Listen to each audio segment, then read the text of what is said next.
IT ఉద్యోగాలు ఊడిపోతూ ఉన్నాయి. Artificial intelligence, gen AI, ఈ టెక్నాలజీలు తయారు చేసిన సాఫ్ట్వేర్ ఉద్యోగాలు కోల్పోతూ ఉన్నారు. మైక్రోసాఫ్ట్లో మనం గత 24 గంటల్లో మనం చూసాం, వేలాది మందికి లే ఆఫ్ ఇవ్వబోతూ ఉన్నారు.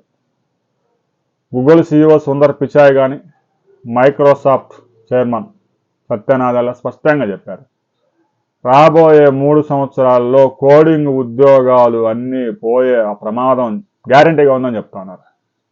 కోడింగ్ అంతా ఆర్టిఫిషియల్ ఇంటెలిజెన్స్లో చేస్తూ ఉంటే లక్షలాది మంది కోడింగ్లో జాబ్స్ చేస్తున్నవారు కనుక స్కిల్ డెవలప్ చేసుకొని వేరే కోర్సులు కనుక నేర్చుకోకపోతే రాబోయే రోజుల్లో వారి ఉద్యోగాలు ఊడే ప్రమాదం ఉంది. ఇప్పటికే అమెరికాలో పెద్ద ఎత్తున జాబ్ మార్కెట్లో సంక్షోభం నెలకొంది.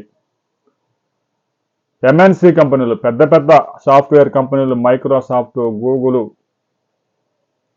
ఇవన్నీ కూడా ఉద్యోగుల్ని తొలగించే కార్యక్రమం పెద్ద ఎత్తున చేపడతా ఉన్నాయి. దీనికి కారణం ఏంటంటే ఆర్టిఫిషియల్ ఇంటెలిజెన్స్. కోడింగ్ మొత్తం ఆర్టిఫిషియల్ ఇంటెలిజెన్స్లో జరుగుతూ ఉంటే ఇక లక్షలాది మందికి పెద్ద పెద్ద ప్యాకేజీలు ఇచ్చి పెట్టుకోవాల్సిన అవసరం లేదు అని ఆ కంపెనీలు కళ్ళు తెరిచాయి. ఎవరైతే సాఫ్ట్వేర్ తయారు చేశారో వాడి ఉద్యోగమే ఊడిపోతూ ఉంది. చాలా విచిత్రంగా వారు తయారు చేసిన సాంకేతిక పరిజ్ఞానం వల్లే వారి ఉద్యోగాలు పోతూ ఉన్నాయి.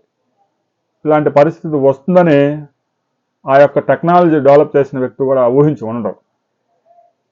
ఆర్టిఫిషియల్ ఇంటెలిజెన్స్ వల్ల రాబోయే రోజుల్లో 12 లక్షల ఉద్యోగాల్లో కోత పడే అవకాశం స్పష్టంగా ఉంది.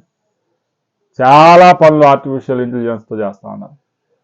కెనడాలో ఒక వ్యక్తి ఒక్క నటుడుగా లేకుండా ఆర్టిఫిషియల్ ఇంటెలిజెన్స్తో క్రియేట్ చేసిన నటీనటులతో, ఆర్టిఫిషియల్ ఇంటెలిజెన్స్ తయారు చేసిన కథతో, ఆర్టిఫిషియల్ ఇంటెలిజెన్స్ని ఇచ్చిన సంగీతంతో, ఆర్టిఫిషియల్ ఇంటెలిజెన్స్ ద్వారా తీసుకున్న సాంగ్స్తో ఒక సినిమా మొత్తం తయారు చేశారంటే ఆర్టిఫిషియల్ ఇంటెలిజెన్స్ రాబోయే రోజుల్లో అన్ని రంగాల్లో ప్రవేశించబోతా ఉందనే దానికి ఉదాహరణ.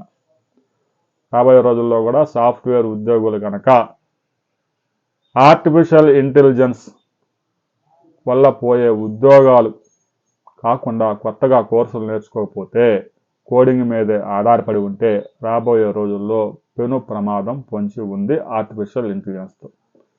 రాబోయే రోజుల్లో క్వాంటమ్ కంప్యూటింగ్ మార్కెట్ని దున్నబోతా ఉంది.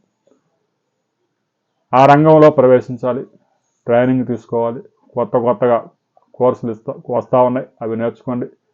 కోడింగ్ మీద ఆధారపడితే భవిష్యత్తు లేదు అనే విషయాన్ని మైక్రోసాఫ్ట్, గూగుల్ స్పష్టంగా చెప్పాయి. గడిచిన 6 నెలల్లో మైక్రోసాఫ్ట్, గూగుల్లో ఉద్యోగాలు కోల్పోయిన వాళ్ళలో 90% కోడింగ్ బ్యాచ్ ఉంది.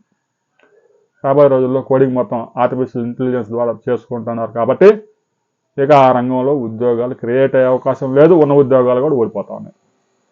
దీని మీద ప్రతి ఒక్కరు కామెంట్ చేయండి, వీడియో నచ్చితే లైక్ చేయండి, షేర్ చేయండి, సబ్స్క్రైబ్ చేసుకోండి.